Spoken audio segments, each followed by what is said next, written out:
Bonjour tout le monde, j'espère que vous allez bien, que vous tenez le coup. Je me trompe sûrement pas en vous disant que vous n'avez jamais autant cuisiné que ces derniers temps. On cuisine tous nos repas à la maison, matin, midi, soir, plus les milliers de collations que les enfants nous demandent. Donc c'est normal de se sentir un peu dépassé. J'avais envie de vous partager mes trucs pour être plus efficace en cuisine. Donc je suis certaine que ça va vous aider là, dans les prochains jours.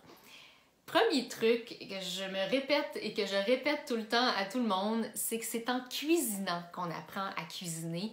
Donc, il faut commencer quelque part, il faut plonger et on commence par le commencement avec des recettes toutes simples, puis on s'habitue au fur et à mesure. Donc, vraiment, là, c'est normal de se sentir des fois un peu démuni au fourneau. Si vous n'avez pas l'habitude de cuisiner, faites-vous confiance, plongez, ça va bien aller. Ensuite, on me demande souvent si ça m'arrive encore de rater mes recettes. Bien, la réponse, c'est oui, tout le temps. J'ai beau cuisiner depuis des années puis en avoir fait mon métier, c'est normal. Quand j'invente une recette, là, quand je la fais pour la première fois, bien, je la réussis pas comme ça. C'est sûr que ça prend plusieurs tests, plusieurs versions avant d'arriver au résultat que je vais vous partager, là, au résultat qui est à point. Donc, moi, je vois pas ça comme un échec, je vois ça comme un test, comme une V1, une version 1, une version 2. Puis des fois, là, c'est la version 23 que je vous propose. Donc, si vous voulez une valeur sûre, puis vous voulez être sûr de ne pas rater votre souper, ben c'est pas le temps d'improviser, puis c'est pas le temps d'inventer une nouvelle recette. Misez sur des recettes qui ont été testées, éprouvées, des recettes de confiance. Et puis ensuite, avec le temps, à la force de faire souvent la même recette, vous allez pouvoir la faire évoluer, vous allez pouvoir l'ajuster au goût de votre famille, puis vous allez pouvoir, avec l'expérience, commencer à inventer vos propres recettes. Mais c'est peut-être pas le moment maintenant, là. Misez plus sur des recettes qui ont déjà été testées. Lisez la recette au complet avant de la commencer pour être sûr de tout comprendre, d'avoir tous les ingrédients, tous les équipements. Sortez les ingrédients, sortez les équipements et puis googlez les mots que vous ne comprenez pas. Il n'y a pas de gêne. Si vous avez jamais croisé un mot particulier dans le jargon culinaire, c'est le temps de le découvrir, de le déchiffrer. Et puis, c'est le temps aussi de libérer votre cuisine. Il n'y a rien de pire qu'une cuisine encombrée quand on veut faire le souper. On a peur de salir notre pile de papier, nos factures, notre nouveau roman.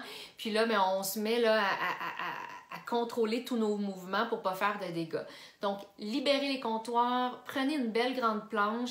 Parce qu'avec une petite planche qui ballotte, là, vous allez prendre votre temps là, pour pas que les choses tombent sur le côté, alors qu'avec une grande planche, vous allez vraiment avoir beaucoup d'assurance dans vos mouvements.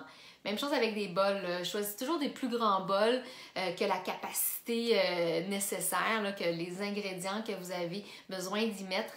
Parce que dans un petit bol, là, vous allez mélanger tout doucement pour pas que ça déborde, alors que dans un grand bol, vous allez vraiment y aller plus efficacement.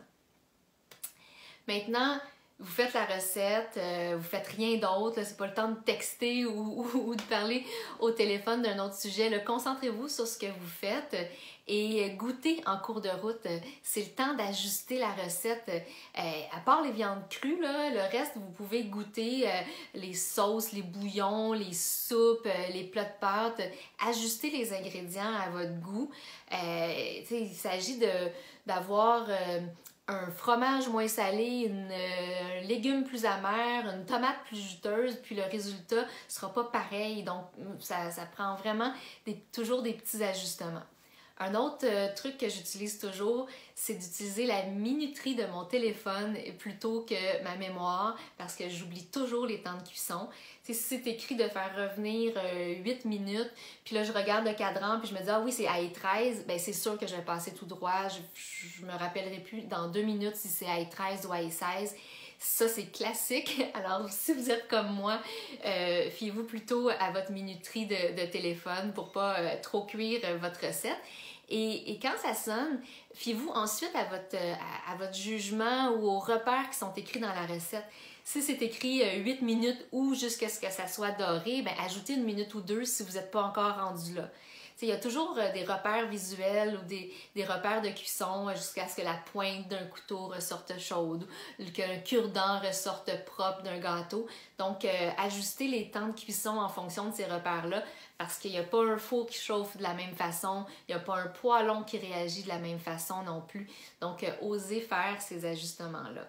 Ce que j'aime faire aussi, c'est de mettre les ingrédients ou les assaisonnements plutôt que j'ai utilisés dans ma recette au centre de la table. Comme ça, on peut craquer un peu l'intensité des saveurs à notre goût. Si j'ai mis du curry ou des épices mexicaines, des fines herbes, j'en mets toujours au centre de la table. Ça m'évite à devoir utiliser toujours du sel, du poivre, du sel, du poivre, du sel, du poivre pour assaisonner mes recettes. Ça permet vraiment de créer plus de personnalité puis de ne pas avoir toutes les recettes qui goûtent la même chose au bout du compte. Donc, faites-vous confiance, goûtez, ajustez, notez aussi, notez les ajustements que vous allez faire, comme ça, la prochaine fois, vous allez pouvoir partir de cette version-là et faites-vous confiance. Si vous savez tout ça, là. Tous les trucs que j'ai partagés, vous les maîtrisez déjà, mais ça veut dire que vous pouvez aider quelqu'un qui s'y connaît moins en cuisine. Donc, pensez à un ami là, qui est toujours rendu au restaurant. Bien, ces temps-ci, cet ami-là a peut-être besoin d'un peu de coaching, alors vous pourrez l'aider. Puis, si vous sentez que vous avez besoin d'aide, bien, appelez quelqu'un qui en sait plus que vous. Vous avez certainement un ami foodie ou une grand-maman en confinement là, qui demande juste ça, de vous aider en partageant ces trucs de famille. Donc, entraidez-vous, cuisinez et surtout amusez-vous. C'est ça le plus grand conseil que je peux vous donner. Donc, lâchez pas, ça va bien aller. Puis on se retrouve bientôt pour d'autres trucs pour prendre plaisir à cuisiner. Bye bye!